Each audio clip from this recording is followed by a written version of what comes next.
In Clanton County, Tennessee, there are two kinds of men: the ones who stand their ground and the ones who run. On a humid summer night in 1961, 20 years of silence was about to shatter like glass. Three brothers named Gatlin had just made the biggest mistake of their miserable lives. They thought they were walking into a bar to finish off the town joke. They were wrong, dead wrong. By the time the sun rose over Clanton County, three men would never walk again, and the man they called Yellow would finally paint the town red. This is the story of Tommy, the coward of the county. And before we're done tonight, you're going to understand why sometimes turning the other cheek just isn't enough. Welcome to Story Vision. Before we dive in, I need you to do something. Hit that like button if you believe every man has a breaking point.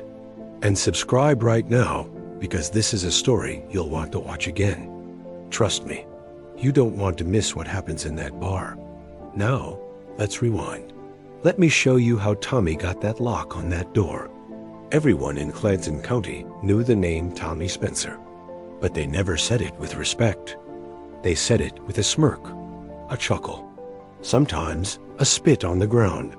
You see, Tommy had never stood up for himself. Not once, not ever. The county folks had a word for boys like that. They called him Yellow. They called him the coward. But his uncle Lucius knew better. Lucius was his daddy's brother, and he was the only family Tommy had left after his father went away. See, Lucius remembered a different Tommy, a little boy who lost everything before he was old enough to understand why. And he remembered the promise. Tommy was only 10 years old when his daddy died in prison. Jack Spencer was no saint. He'd done things, bad things, things that put him behind those iron walls. But on his last day, his only concern was the boy he was leaving behind. Son, my life is over, but yours has just begun. Promise me, son, promise me you won't do the things I've done. Walk away from trouble if you can. It won't mean you're weak if you turn the other cheek. I need you to understand, son, you don't have to fight to be a man. That sound, that door slamming, it echoed in Tommy's soul for the next 20 years. And he kept his promise every single day. 20 years of crawling, 20 years. 7,300 days of swallowing his pride. 20 years of feeling their eyes on his back. 20 years of being the joke. But here's the thing about Tommy that nobody understood. He wasn't weak. He was patient. He carried his father's words in his chest like a pocket watch. Always there, always ticking. There was someone for everyone. And Tommy's love was Becky. In her arms, he didn't have to prove he was a man. Becky saw right through the yellow label. She saw the gold underneath. For the first time in his life, Tommy was happy. He had honest work. He had a woman who loved him. He had his uncle's wisdom. And he had his daddy's promise.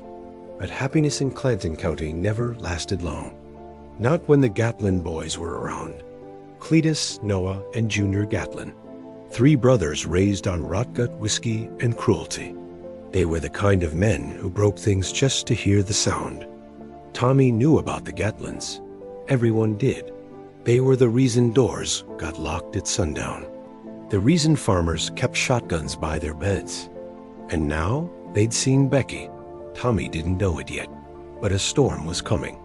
And when it hit, that promise his daddy made him swear, it was about to be tested. Something dark was waiting in those trees. And by the time Tommy found out, it would be too late to walk away. Too late. It was a Thursday. Tommy remembered that later. The kind of lazy afternoon where nothing was supposed to happen. He was under a truck, wrench in hand, thinking about Saturday. Saturday was when he was going to ask Becky to marry him. He had the ring hidden in his lunch pail. A simple gold band. Cost him 3 months of pay. But for Becky, it was worth every penny. Mrs. Higgins from the feed store came running. Her face was white as flour. And the words that came out of her mouth, they changed everything. Tommy, Tommy, it's Becky. The Gatlin boys. They went out to her place. You gotta come quick. He ran, not away from trouble, but toward it. For the first time in his life, Tommy Spencer ran toward the fire. His daddy's words echoed in his head with every step. Walk away from trouble if you can. But Tommy couldn't walk away from this. This wasn't trouble. This was Becky. He knew. Before he even opened that door, he knew. The world went silent. No birds. No wind. Just the sound of his own heartbeat pounding in his ears. Becky sits in the corner, clutching her torn dress to her chest. Her hair is wild. Her face is streaked with tears. There's a bruise forming on her cheek. She looks empty, broken. She was crying. That's what destroyed him. Not the torn dress, not the bruises, the crying. Becky, who always smiled, who always laughed. She was shattered into a million pieces. She flinched from him, as if his touch could hurt her too. Tommy felt something inside him crack.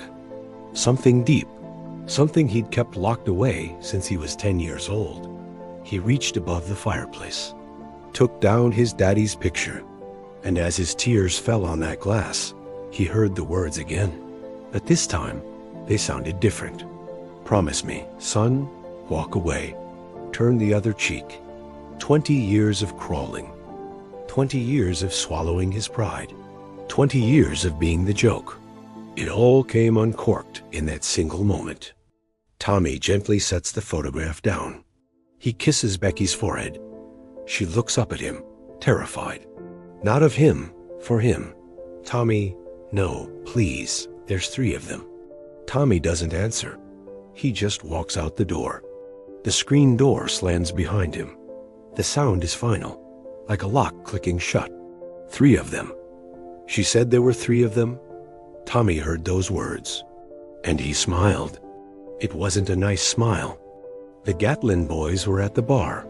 They'd be laughing, drinking, celebrating what they'd done.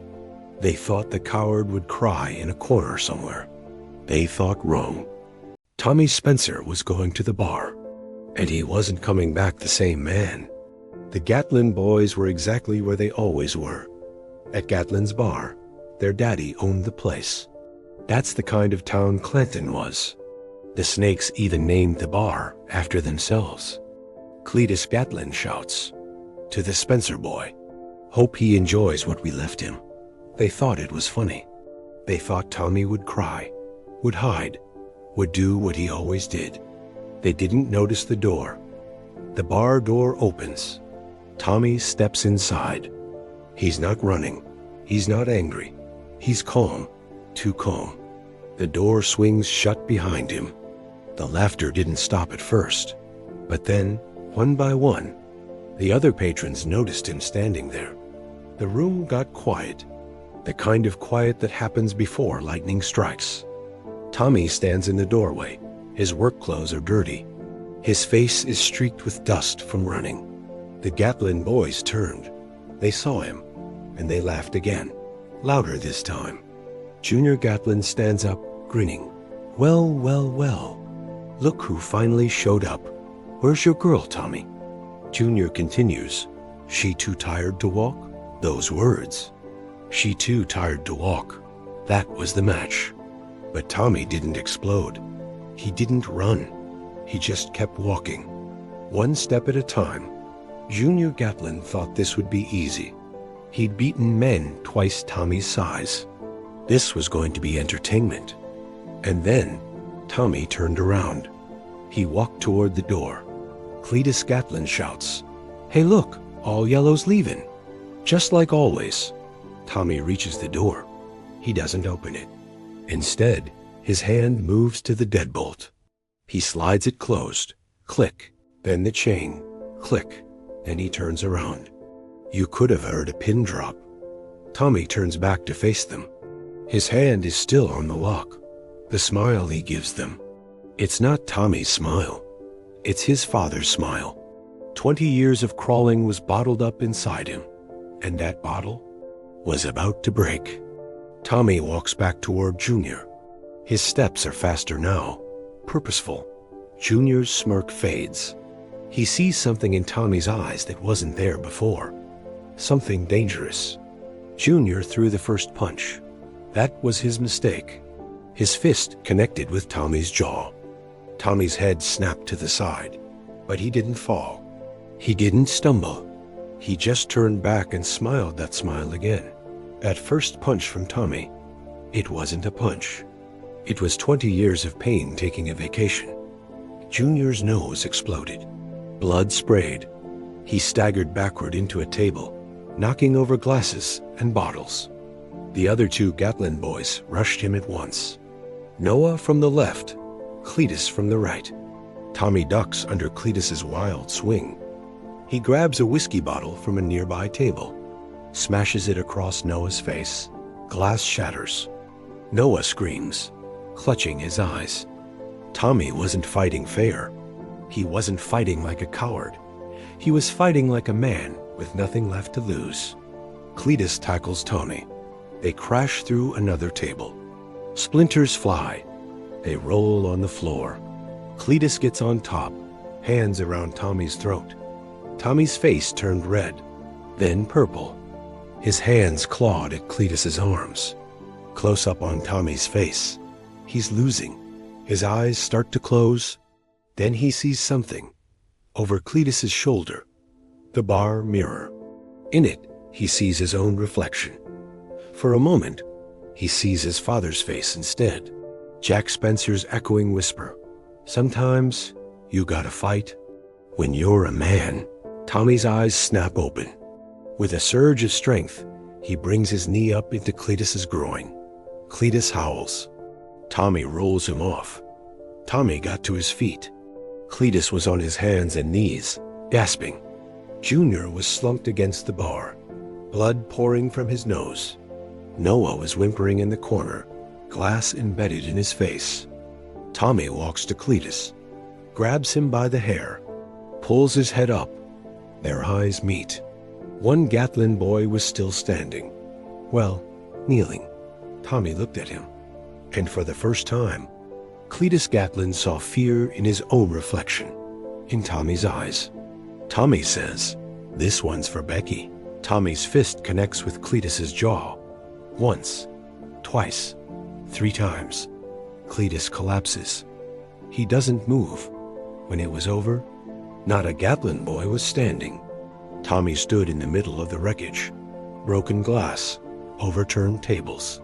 3 men who would never hurt anyone again. Tommy breathes heavily. His knuckles are bleeding. His shirt is torn. He looks at the destruction around him. Then he looks up.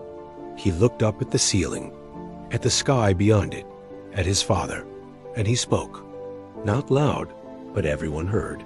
Tommy walks to the bar, picks up his father's photograph. He must have carried it there without realizing. He holds it. Tommy speaks softly, brokenly. "I promised you, Dad. I promised I wouldn't do the things you've done." Tommy continues, "I walked away from trouble when I could. Please, please don't think I'm weak." Tommy pauses. His voice drops to a whisper. "Sometimes you gotta fight when you're a man." He left them there, all 3 of them, broken, bleeding, but alive. Tommy Spencer wasn't a killer. He was just a man who finally stood up. The sun was just starting to think about rising when Tommy got back to Becky's farmhouse. She was still there, still in the corner. But when she saw him, when she saw the blood on his knuckles and the peace in his eyes, she didn't flinch this time. She reached for him, and he held her. Not as the coward of the county, not as the boy who ran, but as the man who came home. The Gatlin boys left town after that. Some say they moved to another county, another state. Some say they never walked quite right again. But no one ever called Tommy Spencer yellow again. Not to his face, not behind his back.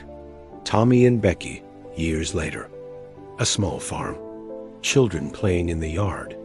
Tommy watches from the porch. He's older now, gray at the temples, but his eyes are peaceful.